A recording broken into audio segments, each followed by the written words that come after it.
प्रणाम dear students. देखिए बेटे, अपनी 2 यूनिट कंप्लीट हो चुकी है। अब नंबर आएगा थर्ड यूनिट का। थर्ड यूनिट का नाम आपको नज़र आ रहा है magnetic effect of current and magnetism होता है। बेटे आपको थोड़ा पीछे का रिवाइज करवाता हूँ। बेटे मैंने फर्स्ट यूनिट आपको पढ़ाई चार्ज की, जिसका नाम इलेक्ट्रोस्टैटिक्स था। उस पूरी यूनिट में आपका चार्ज रेस्ट में था, ठीक है। यूनिट नंबर सेकंड आई बेटे, चार्ज आपका रेस्ट से किस में आ गया? मोशन में। और मोशंस में आने के कारण चार्ज तब जब रेस्ट में था तब उसके पास था ओनली इलेक्ट्रिक फील्ड। जब चार्ज आपका मोशन में आया बेटे, चार्ज के पास इलेक्ट्रिक करंट इलेक्ट्रिसिटी बन गई, ठीक है, इलेक्ट्रिक फील्ड आ गया। अगर जब चार्ज मोशन में आया, सेकंड यूनिट जिसका नाम करंट इलेक्ट्रिसिटी बोला हमने, चार्ज मोशन में आने से उसके पास इलेक्ट्रिक फील्ड और मोशन में आने के कारण उसके पास मैग्नेटिक फील्ड भी होता है, ठीक है। अगर चार्ज रेस्ट में है तो उसके पास ओनली इलेक्ट्रिक फील्ड है, और चार्ज अगर मोशन में आ गया तो उसके पास कौन सा फील्ड है बेटे?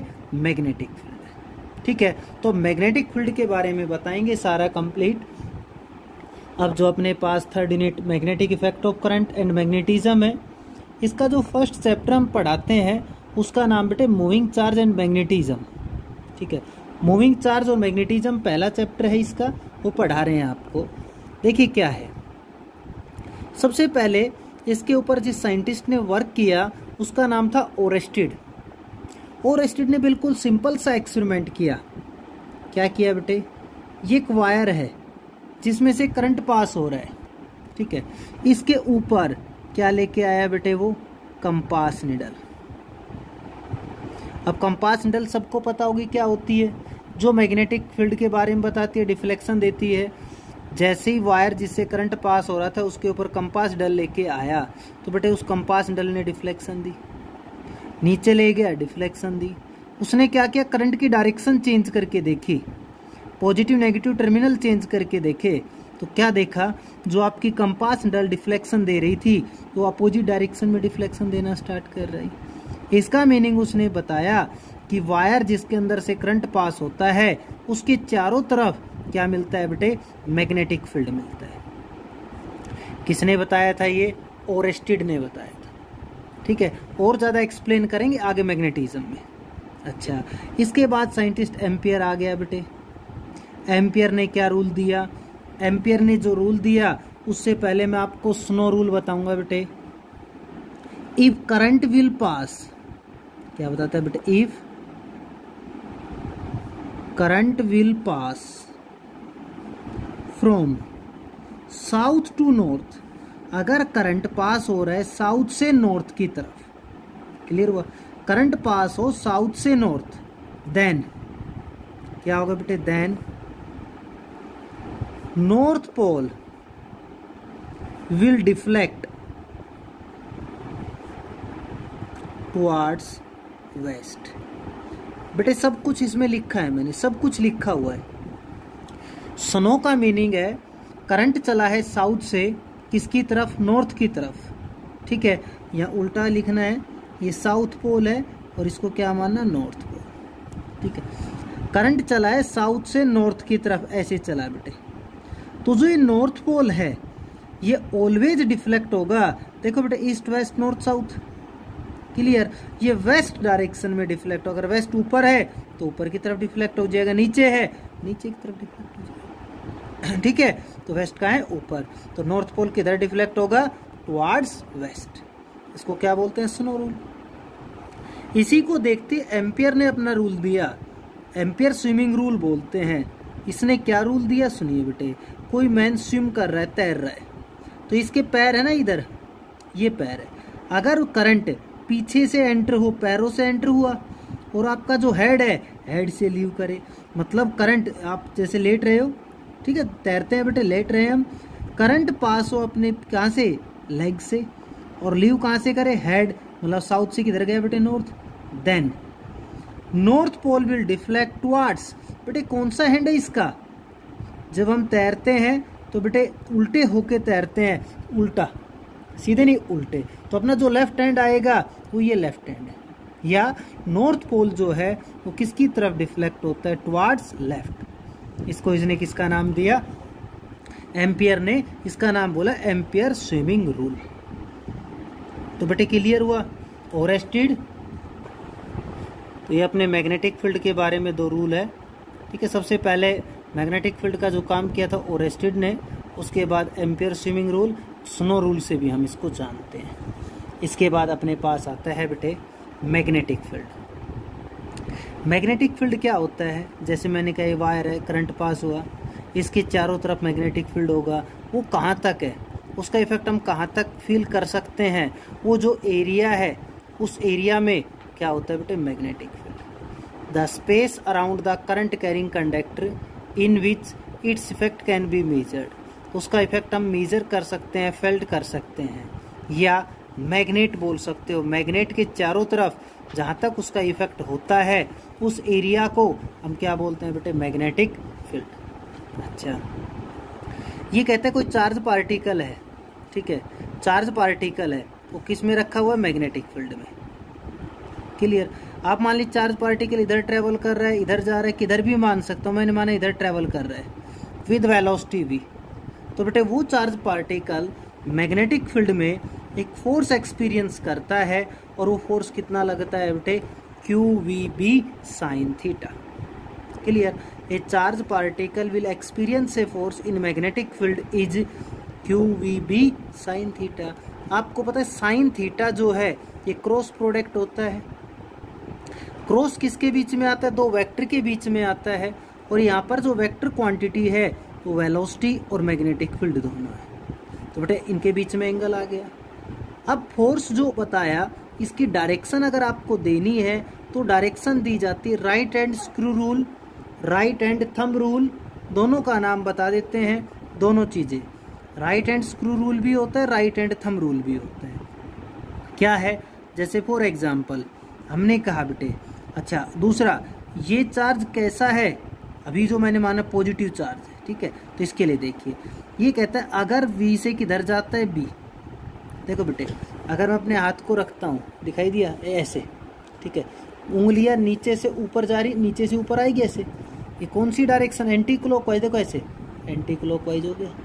अंगूठा आपको नजर आया, कहाँ है, ऊपर।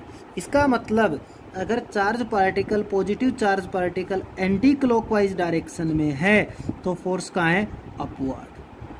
अगर ये चार्ज पार्टिकल नेगेटिव होता तो आपने पढ़ा वेक्टर में नेगेटिव होता तो माइनस सिंबल आएगा, माइनस सिंबल को प्लस बनाना है तो V क्रॉस B का क्या बन जाएगा बेटे, B क्रॉस V, मतलब क्लॉकवाइज। अगर क्लॉकवाइज रोटेट हो रहा है तो फोर्स अपवर्ड नहीं, ये थंब मेरा नीचे आ जाए, ऐसे मूव करेगा, ठीक है, तो डाउनवर्ड। इसको हम बोल सकते हैं स्क्रू रूल भी। जो स्क्रू होते हैं, स्क्रू को आपने कभी बंद भी किया होगा बेटे, जब स्क्रू को खोलते हैं हम ऐसे खोलते हैं, स्क्रू को आप कौन सी डायरेक्शन में मूव करवाइए, देखो ये कौन सी डायरेक्शन, एंटी क्लॉकवाइज। अगर एंटी क्लॉकवाइज डायरेक्शन में मूव करवा रहे हैं तो ऊपर की तरफ आ रहा है, खुलता है बेटे। और अगर क्लॉकवाइज डायरेक्शन में उसको मूव करवाते हैं, क्लॉकवाइज डायरेक्शन, तो नीचे जाएगा। नीचे जाने का मतलब वो क्या हो रहा है, बंद होता है, ठीक है। तो आप इसको राइट हैंड स्क्रू रूल भी बोल सकते हो या राइट हैंड थंब रूल भी बोल सकते हैं। क्लियर हो बेटे, ये डायरेक्शन, फोर्स की डायरेक्शन बताते हैं। आगे देखिए, इसके बाद देखिए बेटे, फोर्स की जो वैल्यू आई वो अपने पास आई QVB sin थीटा, ठीक है। थीटा किसके बीच में, वेक्टर, वेक्टर कौन है, V और B। मतलब अगर अपना चार्ज पार्टिकल मैग्नेटिक फील्ड की डायरेक्शन में चल रहा है 180 या उसके अपोजिट आ रहा है, साइन 0 बेटे 0, साइन 180 भी 0, तो फोर्स, कोई फोर्स एक्सपीरियंस नहीं करेगा। पूछ लिया जाए तो फोर्स कितना बनेगा बेटे, 0। कब, जब आपका चार्ज पार्टिकल पैरेलल या एंटी पैरेलल मूव करता है तो। अगर चार्ज पार्टिकल परपेंडिकुलर एंटर होता है, मीन्स थीटा अगर 90 डिग्री है तो बेटे साइन 90 0, सॉरी साइन 90 1 मैक्सिमम, तो फोर्स की वैल्यू क्या आएगी, QVB, जो मैक्सिमम फोर्स एक्वायर करता है। अच्छा, साइन 91 होता है और साइन 270 -1 होता है। अगर चार्ज पार्टिकल 270 डिग्री के ऊपर एंटर होता है मैग्नेटिक फील्ड में तो फोर्स कितना अप्लाई होगा बेटे, उस पर फोर्स अप्लाई होता है -QVB। और अगर चार्ज पार्टिकल रेस्ट में है, मोशन में नहीं है, तो बेटे उस पर किसी टाइप का कोई फोर्स नहीं लगेगा, वेलोसिटी 0 तो फोर्स भी 0 आ जाएगा। अब बात करते हैं यूनिट की। यूनिट देखिए, मैग्नेटिक फील्ड की जो SI यूनिट होती है वो टेस्ला है, और जो CGS यूनिट होती है वो गोज है। SI Tesla, CGS goes. कई बार दोनों में आपस में रिलेशन पूछ लिया जाता है कि टेस्ला और गोज में क्या रिलेशन है। बेटे 1 टेस्ला 10⁴ गोज के बराबर होता है। और अगर बाय द वे आपसे पूछ लिया जाए डिफाइन कीजिए 1 टेस्ला, तो कैसे डिफाइन करोगे? उसको डिफाइन करने के लिए यहाँ पहुंच जाना कि 1 tesla is equal to the, कब होगा, 1 coulomb charge particle moving with 1 meter per second, ठीक है, in a magnetic field, in a magnetic field perpendicular, मतलब फोर्स जो आपने, अच्छा, and they will experience a force कितना, 1 न्यूटन। तो देखो बेटे क्या कहता है बी, यहाँ से टेस्ला बनाना है, F अपॉन में QV साइन थीटा आएगा, तो क्या बताना, 1 coulomb charge particle enters in a magnetic field, enters perpendicular in a magnetic field with a velocity 1 meter per second and they will experience a force of 1 newton, या then force is equal to the 1 tesla. जो force experience होगा तो किसके बराबर आता है, 1 Tesla के बराबर आता है। कब?